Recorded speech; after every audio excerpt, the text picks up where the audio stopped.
사도행전 57번째 위로의 사람과 위로의 주님이라는 제목입니다. 첫 번째, 위로의 사람이라고 하는 말씀의 제목입니다.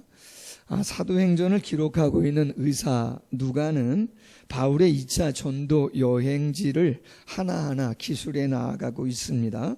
그런데 오늘 전도의 장소가 되는 고린도에 대한 기술은 조금 남다른 특색을 보이고 있습니다. 바울이 고린도에 도착하기 바로 직전 아테네라고 하는 곳에서 전도를 했습니다. 그런데 의사 누가는 아덴에 대해서 바울의 사역을 소개하면서 아테네가 어떤 도시인가라고 하는 것을 많은 부분 설명을 했습니다. 이렇게 설명을 했습니다. 아덴은 가는 곳마다 우상이 가득한 도시였다. 우상의 도시, 신전의 도시였다라고 하는 것을 기록을 해주고 있어요. 뿐만 아니라 에피쿠로스 학파와 스토아 학파와 바울이 직접 대면하고 변론, 논쟁하는 시간들을 가졌다라고 하는 거죠. 아테네 학문과 철학의 도시임을 그 학파들과 변론하는 장면을 통해서 부각을 시켜주고 있다는 거예요. 뿐만 아니라 최후의 변론은 아레오바고라고 하는, 우리나라로 이야기하면 대법원입니다. 아레오바고라고 하는 중앙에 있는 언덕 위에 있는 그 법원에서 최후의 논쟁, 변론을 하는 장면을 기술해 주고 있습니다. 무슨 이야기인가 하면 의사 누가가 바울의 전도의 모습을 기술하면서 바울이 가는 곳곳마다 그 도시, 그 장소가 어떤 곳인가라고 하는 것을 잘 드러내주고 있다라고 하는 것이죠. 아덴은 고대 헬라 제국의 수도였고 로마와 알렉산드리아와 함께 세계 3대 도시 가운데 하나였음을 아덴의 중요한 장소와 지명, 그러한 사람들 드러내면서 보여주고 있다는 거예요. 자, 그런데 오늘 본문의 배경이 되어지는 고린도라고 하는 도시에 대해서는 전혀 그 도시가 어떤 도시다라고 하는 것에 대한 기록이 거의 없습니다. 거의 없어요. 그러면 왜 이 고린도라고 하는 도시에서 전도를 하면서 왜 의사 누가는 그 고린도라고 하는 지역이 어떠한 도시인가라고 하는 설명을 거의 전혀 하지 않는가? 그냥 변두리, 이름 없는 도시였기 때문에 그런가라고 하는 것이죠. 그렇지는 않습니다. 제가 자료를 PPT 몇 장 준비했는데 한번 띄워두시면 좋은데요. 자, 고린도라고 하는 지역은 이곳이에요. 아덴에서 고린도로 넘어왔어요.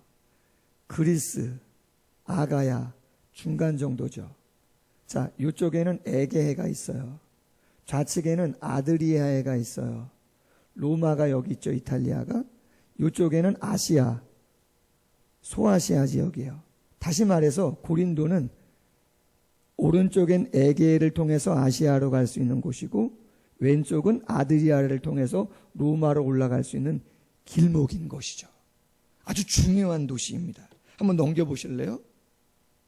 자, 이렇게 되어 있어요. 에게해고요, 아드리아해예요. 고린도가 요쯤이에요. 넘겨보세요. 운하도 있어요. 한 장 더 넘겨보세요. 이러한 운하도 있어요. 해상교통의 요충지입니다. 인구는 어느 정도 했는가? AD 1세기경 약 60만 명 정도가 있었습니다. 그 당시에 60만 명이면 적은 인구가 전혀 아니고 당시 로마 제국의 4번째에 해당하는 도시입니다. 인구가. 대단하죠. 로마 제국의 4번째 도시예요. 우리나라로만 한다면 서울, 인천, 경기도, 부산, 광주, 바닷가니까 해안이니까 인천이나 부산 정도 되어지는 대도시 중에 대도시다라고 하는 것이죠. 다민족, 다문화 사회로 풍요와 다양성을 갖춘 신흥 항구 도시고 물질적인 부를 숭상하는 배금주의가 팽배했던 도시이며 일신의 영역을 우선시하는 개인주의적인 그러한 성향을 띤 도시입니다. 무엇보다 PPT를 넘겨주시면 종교적으로는 혼합주의예요. 특별히 타락한 성문화가 있었었는데 아프로디테 신전, 아프로디테 비너스를 말하는 거죠. 아름다운 여신을 숭배하는 그러한 신전이 저 언덕에, 그리고 로마와 헬라, 아테네의 대표적인 12신을 섬기는 그 신전들이 아테네와 버금가게 고린도에도 상당히 많이 있었다라고 하는 거예요. 특별히 고린도라고 하는 단어는요, 사치, 더러움이라고 하는 동의어고, 고린디아조마이라고 하는 이 말은 음란 행위를 하다라고 하는 그러한 의미로 통했다고 합니다. 쉽게 말해 고린도는 대도시, 부자도시, 길목, 신전이 많은, 그리고 한 가지 더 타락한, 성적으로 아주 문란한 그러한 도시가 고린도라고 하는 거예요. 여러분, 그러면 이러한 도시를 지금 바울이 왔는데 왜 고린도가 어떠한 도시인가라고 하는 것을 전혀 거론을 하지 않고 있는가라고 하는 거예요. 단지 오늘 성경에는 사람들의 이름이 되게 많이 나와요. 브리사길라와 아굴라가 나와요, 2절에. 그리고 5절에는 동역자 실라와 디모데가 나와요. 7절에는 하나님을 경외하는 디도, 유스도라고 하는 사람과 회당장이 그리스보라고 하는 사람들, 그들과의 관계, 그들의 이름이 주도적으로 기록되어져 있다는 것이죠. 그러면 왜 그럴까? 도대체 의사 누가는 사도행전을 기록하면서 왜 다른 것들보다 사람들에 대한 이야기를 많이 하고 있는 것인가? 이러한 것이죠. 여러분, 바울이요, 고린도 전서를 쓰면서, 훗날 고린도 전서를 쓰면서 이렇게 고백을 합니다. 고린도전서 2장 3절에 내가 너희 가운데 거할 때에, 내가 너희 가운데 거한다는 말은 뭐예요? 사도행전 18장을 말하는 거죠. 처음 너희에게 복음을 들고 찾아갔을 때 나는 약하고 두려워하고 심히 떨었도다. 그렇게 고백합니다. 자, 바울이 고린도를 처음에 들어갈 때 어떠한 영적인 상태였는가? 그것은 약하고 두렵고 심히 떨린 그러한 마음으로 고린도를 찾아가고 있었다. 그러한 이야기입니다. 꼭 영적인 상태만 약한 게 아니에요. 솔직히 여러분, 바울은 그렇게 건강한 사람이 아닙니다. 그리고 오랫동안 전도 여행을 했잖아요. 1차 전도 루스드라에서는 어떤 일도 있었어요?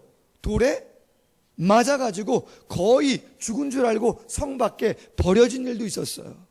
2차 전도 여행을 하면서 첫 성 빌립보에서는 어떤 일도 있었습니까? 엄청나게 맞았잖아요. 죽도록 맞고 깊은 옥에 갇히는 일들도 있었습니다. 그리고 가는 곳마다 핍박과 환란이 있어가지고 쉬운 그러한 상황은 아니었습니다. 자, 그러한 상황 가운데 고린도에 들어왔는데, 고린도는 대도시고 우상이 많고, 거기다가 어떤 도시라고요?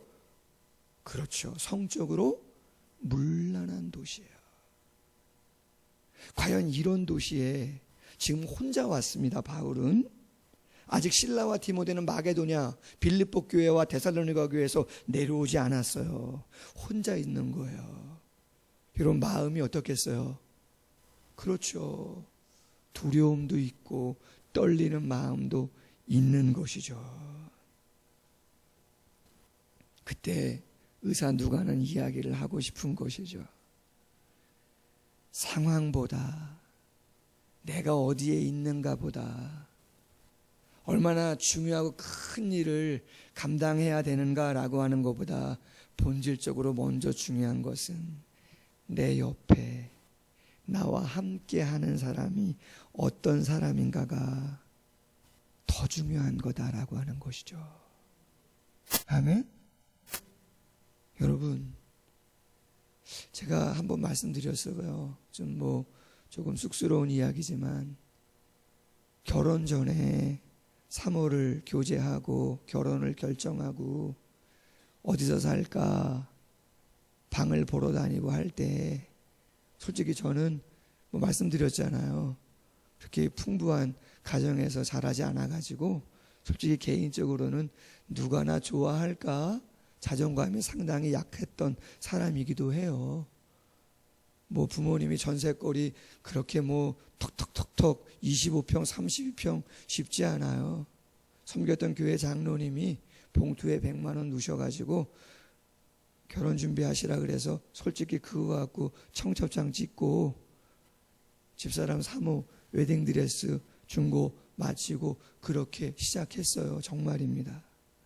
그런데 말이죠, 감사한 거는 사모가 말이에요, 저한테 그렇게 얘기했어요. 그때는 여보가 아니죠, 전도사님이죠. 전도사님 괜찮다고, 방 한 칸이면 어떠냐고, 전도사님하고 같이 주님의 일 할 수 있다면 그게 도시가 됐든 농촌이 됐든 하나님이 어디든 인도해도 괜찮겠다고. 할렐루야. 몰라요 어디까지 진실인지는, 어디까지 진정성이 있는지는. 그러나 여러분, 그때는 말이에요, 진짜 같더라고요. 진짜. 그래서 말이에요, 제가 방을 어디에서 어떤지 상황이 어떠하든지 또 앞으로 목회를 해야 되는데 하나님이 저를 어디로 보내서 어떻게 무슨 일을 맡기든 그렇게 크게 두려움이 별로 없었습니다. 할렐루야. 왜냐하면 저를 위로하는 거예요. 괜찮겠다는 거죠. 최선을 다하겠다는 것이죠. 여러분, 오늘 본문에 기록된 사람들의 면면을 살펴보세요. 2절에 브리스길라와 아굴라, 아굴라가 남편이고 브리스길라가 아굴라예요. 자, 그런데 이 사람들이 어디서 왔다고 이야기하냐면 로마에서 추방을 당해가지고 고린도에 왔다는 거예요. 그러면 왜 추방을 당했느냐? 역사가인 수에코니우스라고 하는 사람이 이렇게 말을 합니다. 유대인들이 로마에서 그리스도라고 하는 이름으로 계속 소란을 피웠기 때문에 추방령이 내려진 것이다 라고 하는 거예요. 브리스길라와 아굴라라고 하는 사람은 바울을 만나기 전부터 벌써 예수 그리스도를 믿고 있던 사람이에요. 그 로마에서 황제가 신이라고 추앙받는 그곳에서 그리스도 기름 부음을 받은 자 오직 메시아는 예수 그리스도밖에 없다고 끊임없이 목숨을 내어 걸고 복음을 전했던 사람인 거예요. 더 이상은 안 되겠다. 황제가 칙령을 내려가지고 추방령을 선포했단 말이죠. 그래서 브리스길라와 아굴라가 어쩔 수 없이 고린도로 온 곳이라는 거예요. 그리고 바울을 만났어요. 반가워요, 안 반가워요? 반갑겠죠. 여러분, 요새는 지나가면 다 예수 믿는 사람 같고 교회도 많지만 초대교회 당시에는 교회가 거의 없어요. 제가 일본을 갔더니요, 일본에는 진짜 한 2번, 한 번은 단기 선교를 갔고 한 번은 여행을 갔는데 장시간 일주일 넘게 다녀도요, 거짓말 아닙니다, 십자가를 본 게 한 3번 정도 되나? 십자가를 말이에요, 십자가를 볼 수가 없는 거예요. 우리나라는 가는 곳마다 십자가죠. 바울이 거의 보지를 못한 거죠. 그런데 브리스길라와 아굴라를 만났는데 예수를 믿는데 보통 열심히 하니 할렐루야, 얼마나 감사해요. 잠깐 만나고 헤어지지도 않았어요. 여러분 18절 말씀에 보면 바울은 더 여러 날 머물다가 형제들과 작별하고 배를 타고 수리아로 떠날새 브리스길라와 아굴라도 함께 하더라. 할렐루야. 고린도에서만이 아니고 수리아까지 배 타고 이동하는데도 함께 동역을 하는 거예요. 그리고 로마서 16장 잘 아시잖아요. 고린도에서 로마서를 쓸 때에 16장에 그동안 전도하고 선교하면서 함께 동역했던 소중한 사람들의 이름을 거론하는데 거기 이렇게 이야기합니다. 너희는 그리스도 예수 안에서 나의 동역자인 브리스가와 아굴라에게 문안하라. 그들은 내 목숨을 위하여 자기들의 목까지도 내어놓았나니 나뿐 아니라 이방인의 모든 교회도 그들에게 감사하느니라. 할렐루야. 여러분, 위로를 받을 만한 사람들이 아니에요. 대단한 사람들인 것이죠. 뿐만 아니라 오늘 5절에 보면 실라와 디모데가 동역자가 마게도냐에서 내려옵니다. 빌립보에서도 내려오고 데살로니가에서도 내려옵니다. 두 가지가 좋은 소식이에요.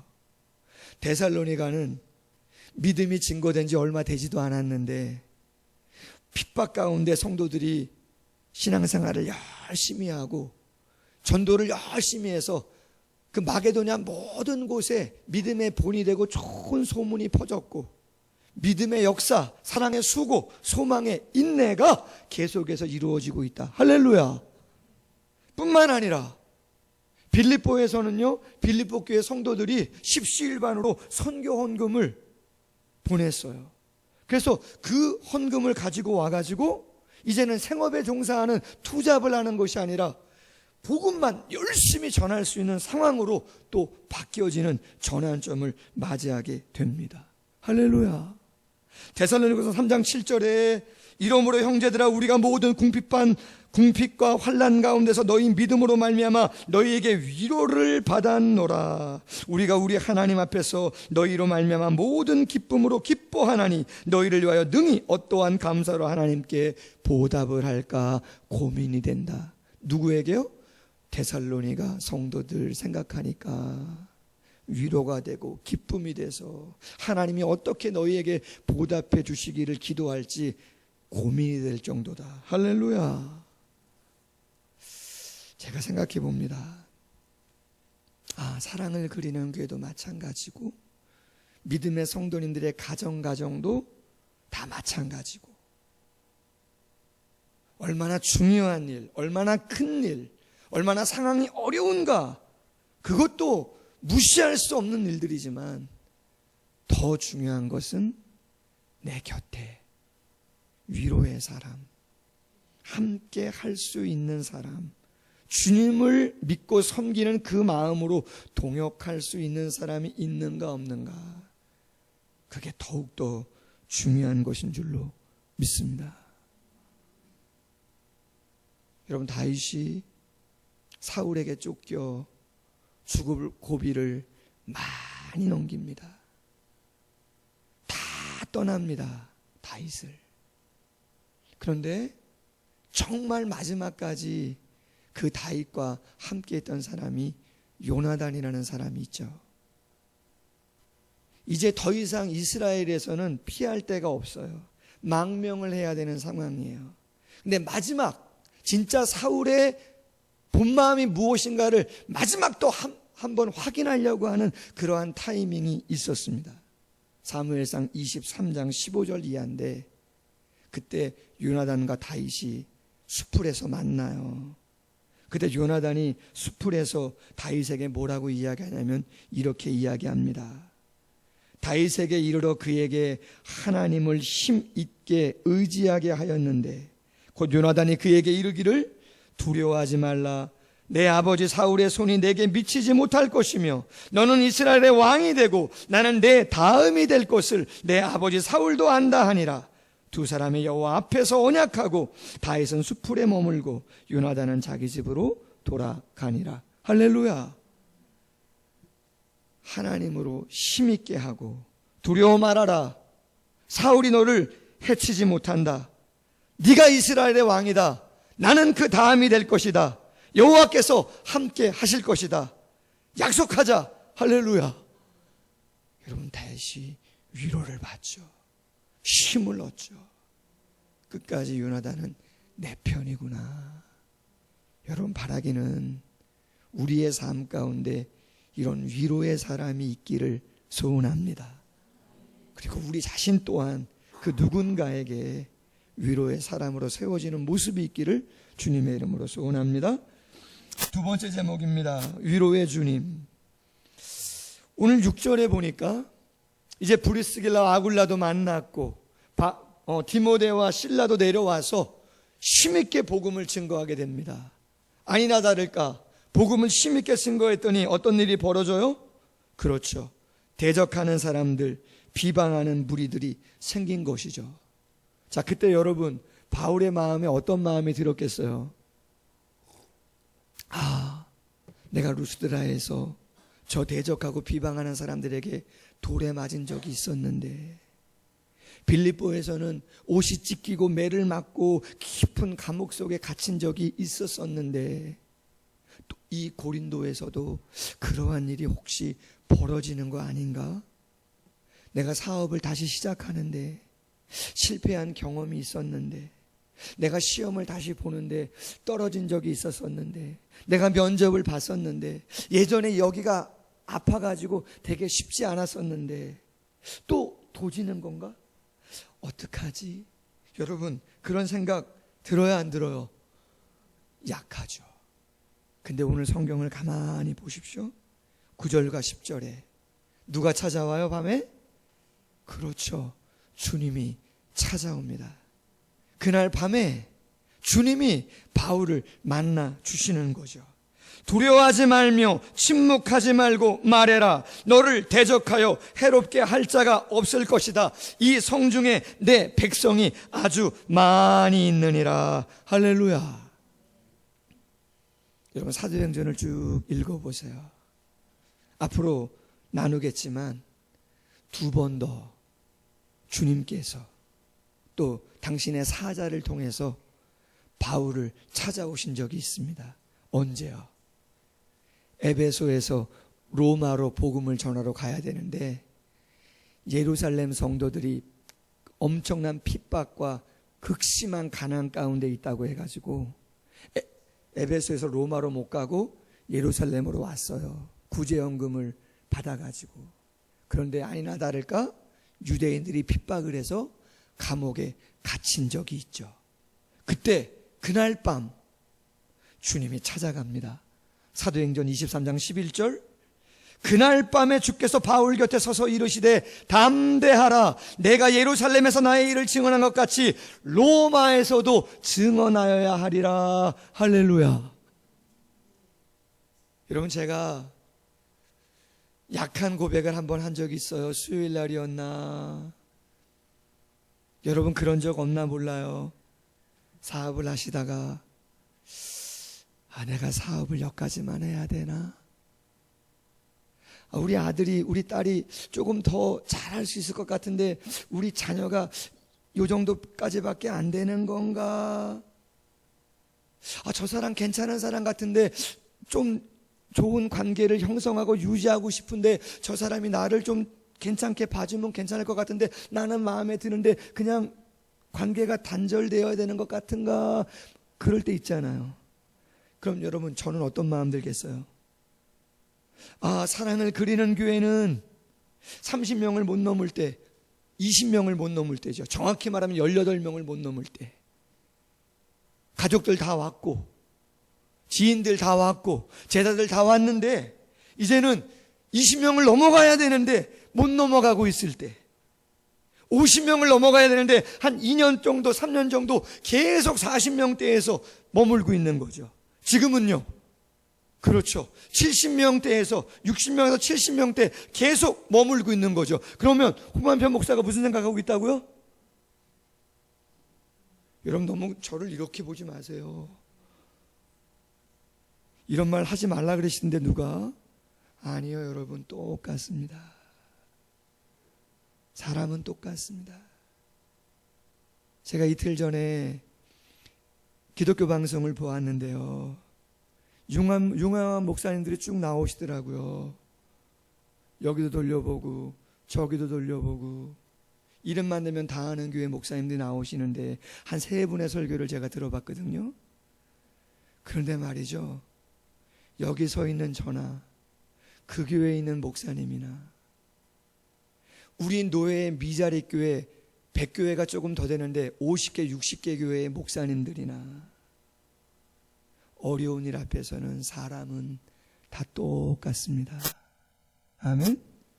처음 느끼는 약하고 두렵고 심히 떨었노라. 누구의 고백이에요? 바울의 고백이잖아요. 내가 고린도에 처음 들어갈 때 나는 약하고 나는 두렵고 심히 떨었노라. 바울의 고백인 것이죠. 차이가 있다면 뭐겠어요? 그 다음 그 두려움이 기도가 되는가? 그 두려움이 염려가 되는가? 그 두려움이 용기가 되는가? 그 두려움이 낙심이 되는가? 거기는 차이가 있을 수 있겠죠. 여기까지인가? 근데 하나님이 찾아오시죠. 어떻게요? 새벽에 기도할 때. 아멘? 새벽에 기도할 때 찾아오시죠. 홍 목사, 담대하라, 안심하라. 예루살렘에서 복음을 전한 것 같이 로마까지 갈 것이다. 여기서 그치지 않을 것이다. 네가 할 것만 잘해라. 그 다음은 하나님이 알아서 하시겠다. 할렐루야. 그런 것이죠. 우리의 삶에도 마찬가지. 그 이상 그 이하가 어디에 있겠는가? 고린도후서 1장 4절에 우리의 모든 환난 중에서 우리를 위로하사 우리로 하여금 하나님께 받은 위로로서 모든 환난 중에 있는 자들을 능히 위로하게 하시는 이시로다. 누가요? 하나님이. 데살로니가 후서 2장 16절 하반절에 영원한 위로와 좋은 소망을 은혜로 주신 하나님 우리 아버지께서 너희 마음을 위로하시고 모든 선한 일과 말에 굳게 하시기를 원하노라. 아멘. 언젠간 한번 말씀드렸어요. 개척하기 전이었던 것 같기도 한데요, 좀 상황적으로 쉽지 않았던 적이 있습니다. 엎친 데 덮친 격으로 노트북이 고장이 났어요. 웬만한 AS 안 된다는 거예요. 서울에 있는 전문 회사에 갔어요. 재정적으로 많이 든대요. 재정도 많이 없는데 너무나 속상했어요. 그래서 그냥 무거운 마음을 갖고 집으로 차 타고 돌아오는데 찬양이 나오면 좋겠다 하고 극동방송을 딱 틀었어요. 그런데 말이죠, 딱 틀었는데 이런 찬양이 나오는 거예요. 힘을 내세요, 힘을 내세요. 주님이 손잡고 계시잖아요. 주님이 나와 함께함을 믿는다면 어떤 역경도 이길 수 있잖아요. 할렐루야. 여러분, 이 찬양의 제목은 왜 나만 겪는 고난이냐고 라고 하는 찬양이에요. 재미난 건요, 제가 딱 틀었을 때 제가 처음 들은 그 곡은, 그 부분은 후렴구예요. 힘을 내세요, 힘을 내세요. 주님이 손잡고 계시잖아요. 근데 이 곡의 처음은 어떻게 시작하느냐? 왜 나만 겪는 고난이냐고 불평하지 마세요. 고난의 뒤편에 있는 주님이 주실 축복 미리 보면서 감사하세요. 여러분, 죄송합니다. 저를 너무 크게 보시지 마시라 그랬잖아요. 제가 딱 극동방송을 틀었는데 왜 나만 겪는 고난이냐고 불평하지 마세요 라고 했다면 제 마음 어땠을까요? 여러분 어떻겠어요? 맞아요, 주님 불평하면 안 되죠. 맞아요. 아마 더 울었을걸요? 복받쳐서.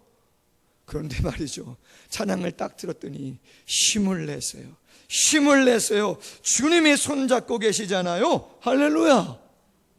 그리고 나서 다시 1절로 2절로 가는데요, 서울에서 수원까지 오는데, 용인까지 오는데 이 찬양을 제가 얼마나 많이 부르면서 눈물 펑펑 흘리면서, 그 눈물은 슬픔의 눈물이 아닌 줄로 믿습니다. 기쁨이죠. 하나님이 그 1초의 순간도 착오가 없이 1초도 틀리지 않게 탁 채널을 돌리는 순간 힘을 내세요, 힘을 내세요 하시는데 제 마음이 얼마나 위로가 되던지. 할렐루야. 노래할까요? 할렐루야. 여러분, 가족적인 분위기 이런 거 아니겠습니까? 아마 한 300명만 돼도 이렇게 못하실걸요. 100명만 넘어가도 할렐루야. 권사님 감사합니다. 한번 하시라는데 한번 하죠. 뭐 못할 거 있겠습니까? 할렐루야. 무반주로 한번 하겠습니다. 왜 나만 겪는 고난이냐고 불평하지 마세요. 고난의 뒤편에 있는 주님이 주실 축복 미리 보면서 감사하세요. 너무 견디기 힘든 지금 이 순간에도 주님이 일하고 계시잖아요. 남들은 지쳐 앉아있을지라도 당신만은 일어서세요. 힘을 내세요. 힘을 내세요. 힘을 내세요. 주님이 손잡고 계시잖아요. 주님이 나와 함께함을 믿는다면 어떤 역경도 이길 수 있잖아요. 할렐루야. 영광의 박수 한번 올립시다. 시간이 좀 갔습니다. 말씀을 맺죠. 여러분, 고린도는 절대로 작은 도시, 볼품없는 도시가 아닙니다. 대단한 도시입니다.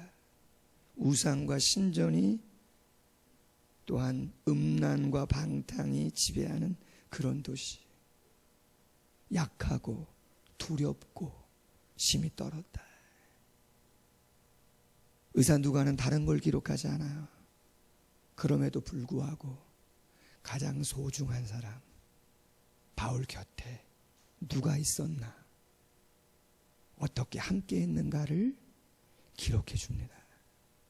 바라기는 우리 모두가 위로의 사람으로, 그리고 위로해 주시는 그 주님의 음성을 절대 놓지 말고 어떠한 상황과 환경 가운데 있든지 박차고 일어나 그 다음으로 나아갈 수 있는, 로마까지 갈 수 있는 우리 모두가 되기를 주님의 이름으로 소원합니다.